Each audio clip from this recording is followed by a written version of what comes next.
ዛሬ የጌታችን የኢየሱስ ክርስቶስን ትንሳኤ በዚህ መልክ ያወራን ነው። እኛ እንግዲህ በዓል የሚለው ነገር ኢየሱስ ክርስቶስ ፈጽሞልናል። በብሉይ ኪዳን በዓላትን ያከብሩ ነበር። ለነሱ ፋሲካ ትልቅ በዓል ነው። የነጻነት በዓል፣ ከሞት ወደ ሕይወት መሸጋገራቸውን፣ ከግብጽ ሀገር መውጣታቸውን፣ እግዚአብሔር ያሳያቸውን ሀገር ከነዓንን የወረሱበት ነፃ የወጡበት ያ ጅማሬ ነበረ። እኛ ደግሞ ዛሬ ፋሲካ ብለን ስናከብር ምንድነው? ምን እያደረግን ነው? ልክ በዚያ በጥንት ዘመን ወይንም ደግሞ በበዓል ሲደረግ የነበረውን መብል ላይ ትኩረት በማድረግ ነው ወይስ ትንሳኤ የሆነልንን ኢየሱስ ክርስቶስን እያወራ ነው እያወጋ ነው እርሱን እየተወያየን ነው? አሁን ራሳችሁ እንድትጠይቁ ነው ፈልገው። ኢየሱስን ንግግራችሁ እንድታረጉት፣ ወሬያችሁ እንድታረጉት፣ ጫውታችሁ እንድታረጉት። በጣም ደስ የሚለኝ ንጉስ ዳዊት እንደዚህ ይላል። ንጉስ ዳዊት ጠላቶች ውጪ ያሉ ሰዎች ያሙታል፣ እርሱ ግን አንድን ምርጫ መረጠ። እኔ ግን በእግዚአብሔር ቃል በሕግ መወያየት በሕግን ጫውታ ማድረግን መረጥኩኝ ይላል። እኛስ በዓልን ስናከብር ልክ እንደ ሌሎቹ የምንመሳሰለው ወይስ የእግዚአብሔርን ቃል የተጻፈልንን ትንሳኤያችንን ኢየሱስ ክርስቶስን እሱን እያወራን ነው የምናሳልፈው? ይሄን እንደምታደርጉት አምናለሁ። ኢየሱስን በብዙ እንድታወሩት እንግዲህ በተለያየ መልኩ እያየነው ነው። በብሉይ ኪዳን ጀምረናል፣ ሳይንቲፊኩን አይተናል፣ ደግሞም ታሪካዊውን አዲስ ኪዳንንም እየዳሰስን ነው። ኢንጂነር ቶማስም እንደጠቀሰው እንግዲህ መጽሐፍ ቅዱስ ላይ ኢየሱስ ክርስቶስ ለ40 ቀን አይደለ መነሳቱን ተገልጦ አሳያቸው። ከዚያ ለ10 ቀን የተስፋው መንፈስ እንደሚመጣ የተስፋው ቃል እንደሚመጣ መንፈስ ቅዱስ ተናገራቸው። ይሄን ያህል ጊዜ ነው አላላቸውም። እነሱ ግን በሩን ዘግተው ይጠብቁ ነበረ እና ከ10 ቀን በኋላ መንፈስ ቅዱስ ባለ 50 ቀን ላይ ደግሞ መንፈስ ቅዱስ ቤቱን ሞላው። እነሱ መንፈስን ተሞሉ። ኢሚዲየትሊ መንፈስ ቅዱስ ሲመጣ ያደረገው ነገር ያረጋገጠልን የኢየሱስ ክርስቶስን ትንሳኤ ነው። በልባችን ላይ ያረጋገጠልን በመካከላቸው የመጣ ታይቷቸው ነበር ኢየሱስ። ኦኬ ኢየሱስ ክርስቶስ ያ የታያቸው ኢየሱስ ክርስቶስ ለ40 ቀን የታያቸው ኢየሱስ ክርስቶስ ሄደ። ከዛ ምን ይውጣቸዋል? ዛሬስ ለኛስ?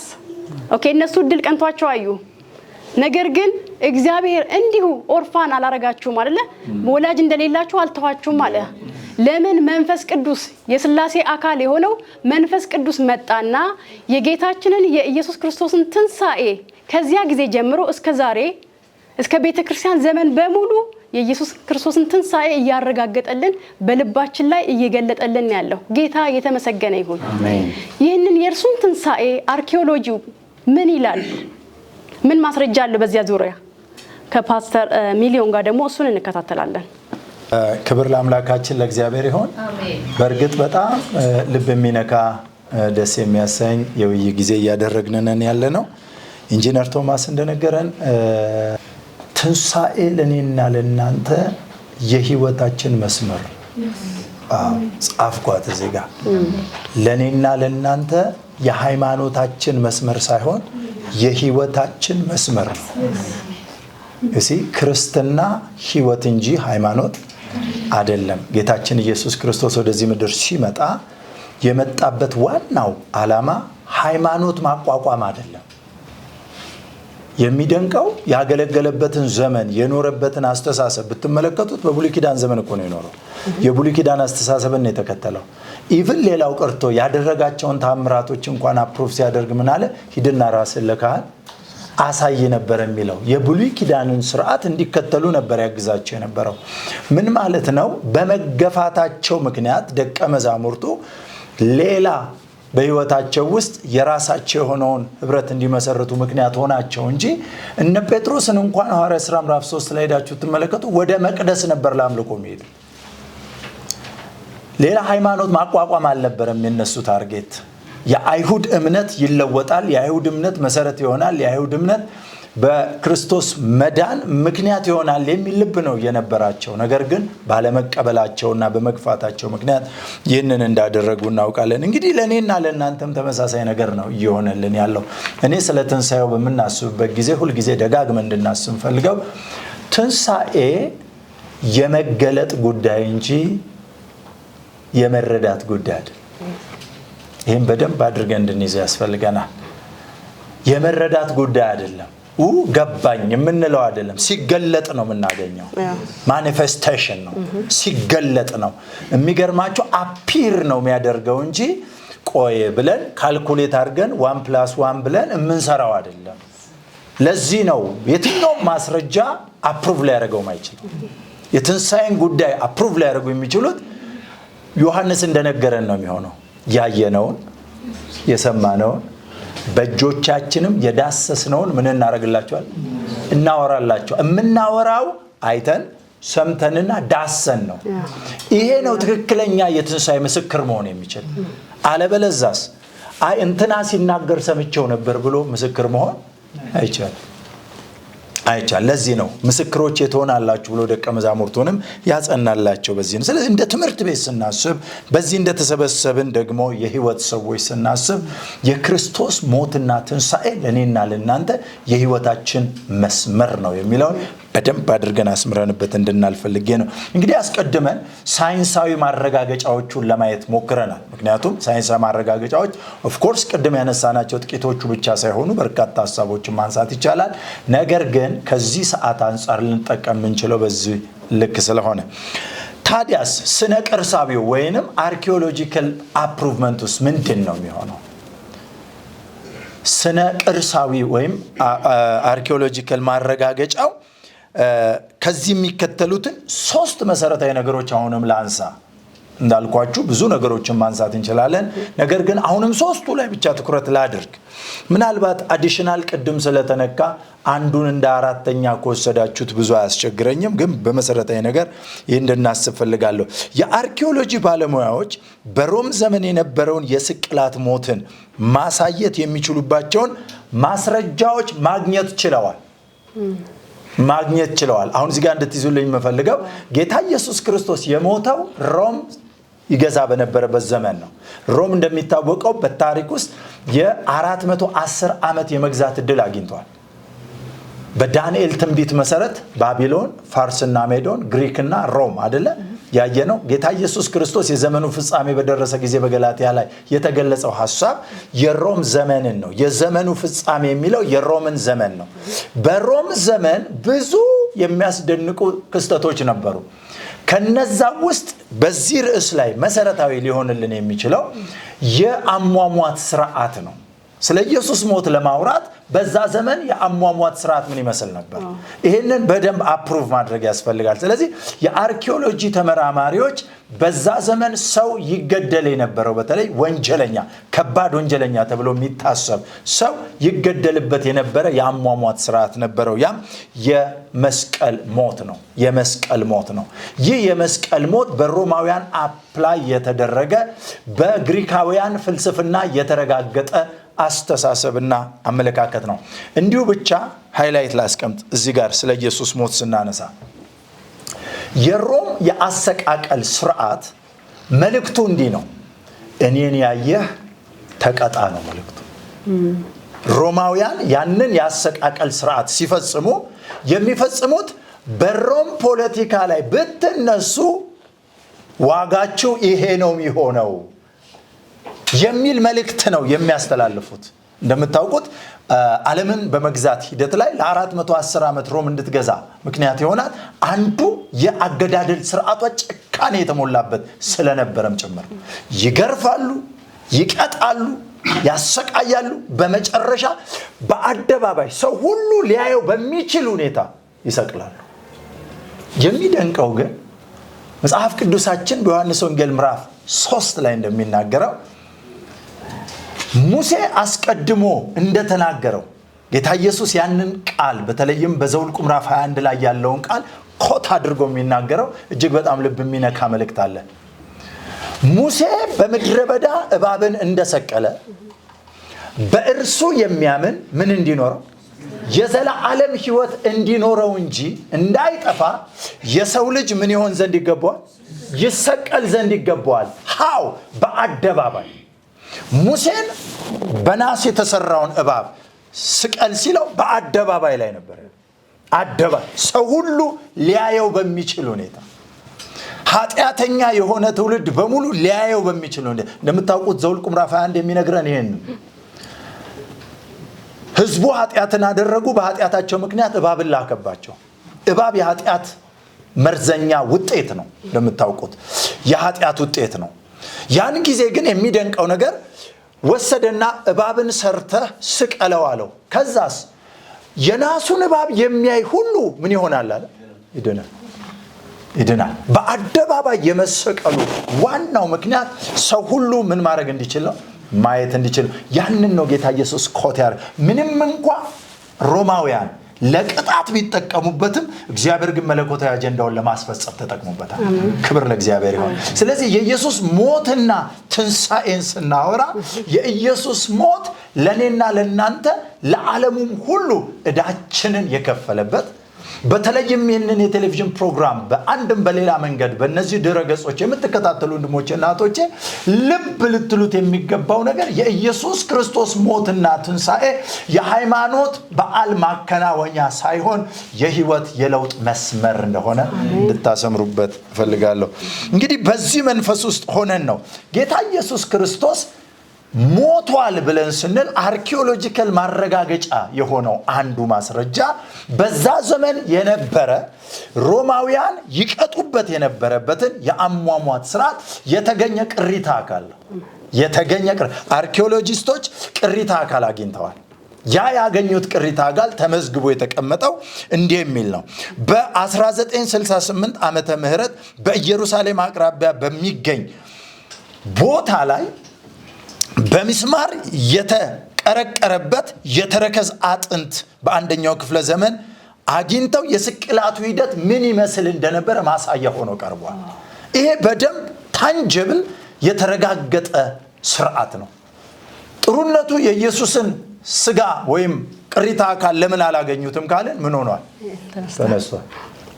የለም የሌሎችን እንደ ማስረጃ የምንጠቀምበት ዋናው ምክንያት ጌታ ኢየሱስ ክርስቶስ ምን ስላደረገ ነው? ስለተነሳ ነው። እንደምታስታውሱት ጌታ ኢየሱስ በአካል በተገለጠበት ጊዜ ብዙዎቹ ግር ብሏቸው ነበር። ጌታ ኢየሱስ ሲነግራቸው እንዲህ ነው ያላቸው፣ በእኔ እንደምታዩት መንፈስ ስጋና አጥንት የለውም፣ which is እኔ የተነሳሁት ስጋዬም አጥንቴም ጭምር ነው። ስለዚህ የክርስቶስን ስጋም አጥንትም ሊያገኙት አይችሉም። ሊያገኙ ከቻሉም ሊያገኙ የሚችሉት በዛ ዘመን የነበረን ቅሪታ አካል አግኝተው በዚያን ጊዜ ሰው የሚቀጣው በዚህ መንገድ ነው የሚለውን የመጽሐፍ ቅዱስን ማስረጃ አጽንተው ያለፉበት ክፍል እንደሆነ ማየት እንችላለን። እንግዲህ ሁለተኛው ሌላ የተገኘ አርኪኦሎጂካል ቅሪታ አካል አለ። ያም ቅሪታ አካል የመስቀያ እንጨት ነው። የመስቀያ እንጨት ምናልባትም በእኛ ሀገር ልማድ ግማደ መስቀል የሚባል ስፒች አለን። ታሪክ ነው። ያው ብዙ አንጣላውም፣ ግን ማረጋገጫ እንፈልግለታለን። ፖይንቱ ግን እዚህ ጋር ነው ያለው። የመስቀያ እንጨት በሮም የመስቀል ስርዓት ውስጥ የተገኘው አንደኛ ሮማውያን በእንጨት ይሰቅሉ እንደነበረ ማረጋገጥ ነው። የሚገርመው የተገኘው ቅሪታ አካል ማለትም የእንጨት ቅሪት የተገኘው እንጨት አርኪኦሎጂካል ማስረጃ ተደጋጋሚ ሚስማር የገባበትና የተበሳ እንጨት ነው ያገኙት።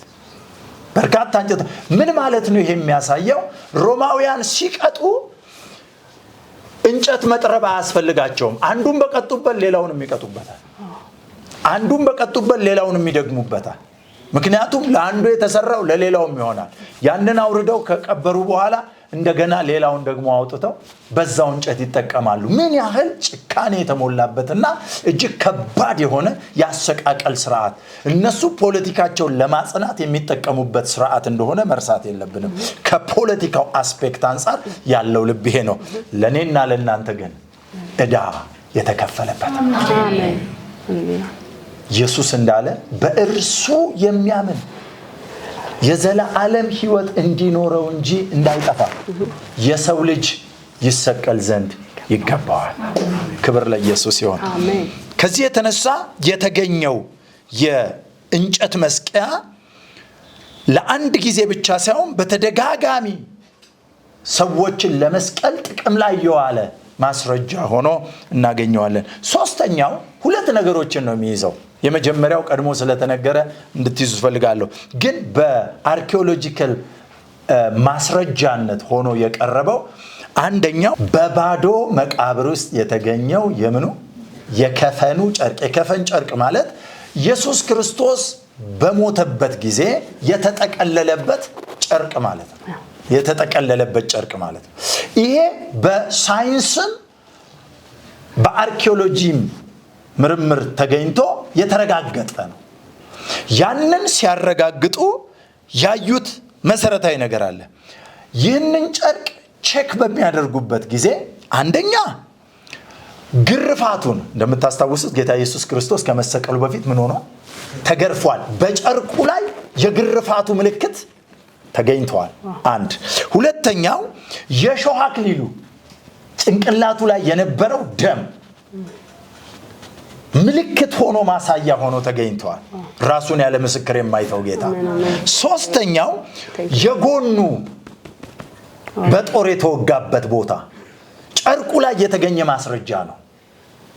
ሳይንሱ ፕሩፍ አድርጎ አርኪኦሎጂው አግኝቶት ያረጋገጠው ማስረጃ ነው። ሌላኛው የእጁና የእግሩን ቁስል የሚያሳይ ሳይንሳዊ ትንታኔ የተሰጠበት ማረጋገጫ ሆኖ የተገኘ ማስረጃ ነው። ይሄንን ደግሞ መጽሐፍ ቅዱሳችን በግልጥ እንደሚነግረን አስቀድሞ ኢንጂነር እንዳሳየን በአዲስ ኪዳን ላይ የተገለጠው አንዱና አስደናቂው መልአኩ የነገራቸው ቃል ነው። ኑና እዩታል። መቃብሩ ምንድነው? ባዶ ነው። አሜን። መቃብሩ ምንድነው? ባዶ ነው። እንግዲያውስ መቃብሩ ባዶ ቢሆንም እንኳ ጨርቁ ግን አለ። እንዴት? ሳይነካ። እንዳትረሳው አንድ ነገር፣ ልክ እንደ ተጠቀለለ ተጣጥፎ አይደለም፣ አጣጥፎ አስተካክሎ አይደለም የሄደው፣ ወጥቶ ነው የሄደው እሱ። ስለዚህ አጠቀላለሉ በዛው ልክ ነው። ልክ አንድ የሞተ አካል እንደ ተጠቀለለበት ጭንቅላቱ ላይ ያለው የደም ምልክት፣ ደረቱ ላይ ያለው የደም ምልክት፣ በግርፋቱ ላይ የነበረው ምልክት፣ በእጅና በእግሩ ላይ የነበረው ምልክቶች ሁሉ እንዳሉ ነው የተገኘው። ይህንን ደግሞ መጽሐፍ ቅዱስ ምን ያደርግልናል? ያረጋግጥልናል። የነዚህ ሰዎች ቅሪተ አካል ግኝትም ያረጋገጠው ይሄንን ነው። ስለዚህ የኢየሱስ ክርስቶስን ሞት ማስረጃ ስናስብ ቅሪተ አካሉ ጥሩ የሆነ በተለይም በሮም በአንደኛው ክፍለ ዘመን የነበረውን የአሟሟት ስርዓት ሊያስረግጥ የሚችል ማስረጃ አስቀምጦልን እንዳለፈ ማየት እንችላለን። እንግዲህ ልጠቅልለው ሁለቱንም ሐሳብ፣ ምክንያቱም አርኪኦሎጂካል አፕሩቭመንቱንና እንደዚሁም ደግሞ ሳይንሳዊ ማስረጃውን ስናነሳ አንደኛ ሳይንሳዊ ማስረጃ የሰውና የምንድን ነው ብለናል? የሰነድ ማስረጃ ነው። የሰውና የሰነድ ማስረጃን ተጠቅሟል። የሰው ማስረጃዎች እንደነ ታሲሰስ ያሉ እንደነ ጆሲፈስና የታልሙድ መጽሐፍቶችን እንደ ማስረጃ አድርገን አቅርበናል። እንደዚሁም ደግሞ ስነ ቅርሳዊ ወይም አርኪኦሎጂካል ማስረጃዎቻችን የተረከዝ ቅሪተ አካል እንደዚሁም የተሰቀለበትን እንጨትና በባዶ መቃብር ውስጥ የተገኘውን ጨርቅ የከፈን ጨርቅ እንደ ማስረጃ አድርጎ ያስቀምጠዋል። ይሄ ማስረጃ በነገራችን ላይ ዋናው ታርጌቱ መጽሐፍ ቅዱስ እውነተኛና የተረጋገጠ መጽሐፍ መሆኑን ማሳያ። ክብር ለእግዚአብሔር ይሁን። ስለዚህ እኔና እናንተ የምናምነው መጽሐፍ የህይወት መጽሐፍ እንጂ የሃይማኖት መጽሐፍ አይደለም። ፕሊስ እባካችሁ ሁልጊዜም እንድታስቡት የምፈልገው ክርስትና ህይወት እንጂ ሃይማኖት አይደለም። ከሆኑ ሃይማኖቶች ጋራ ለመወራረድ ብለን አይደለም የምናደርገው፣ ህይወታችን ስለሆነ ነው። ትንሳኤውን የምናውጀው ህይወታችን ስለሆነ ነው። መነካት ስለሆነልን ነው። ስለደረሰልን ነው። ህይወታችንን ስላገኘው ነው። በዚህ ልብ ውስጥ የኢየሱስ ክርስቶስን ሞትና ትንሳኤ እያሰብን ሳይንሳዊና አርኪኦሎጂያዊ ማረጋገጫውን በልባችን አትመን መጽሐፍ ቅዱስ እውነት መሆኑን ለሌሎች የምናበስርበት እድልና ጉልበት እንዲሆንልን የዘመናት ጸሎቴ ነው። እግዚአብሔር ይባርካችሁ። አሜን። ስለ ጌታችን ኢየሱስ ክርስቶስ ሞትና ትንሳኤ በመናወራበት ጊዜ ሞቱ ላይ ብቻ ቆመን ቢሆን ኖሮ በዚህ ጊዜ የቆዘመን እያዘንን ነበር ምናወራው። ነገር ግን ትንሳኤ መጥቶ በደስታ እጅግ በጣም ደስ ብሎ የጌታችንን ትንሳኤ ለማውራት እግዚአብሔር ስለረዳን ስሙ ይባረክ። ዛሬ በተለያየ ስፍራ ላይ ያላችሁ፣ በተለያየ ሚዲያ እየተከታተላችሁ ያላችሁ፣ እንደዚሁም በዚህ ስፍራ ላይ ተገኛችሁ ሁሉ እንኳን ለጌታችን ለኢየሱስ ክርስቶስ ትንሳኤ አደረሳችሁ። አሜን። ለተከታተላችሁ እናመሰግናለን። ፕሮግራማችን በዚህ ላይ አጠናቀናል። ተባረኩ።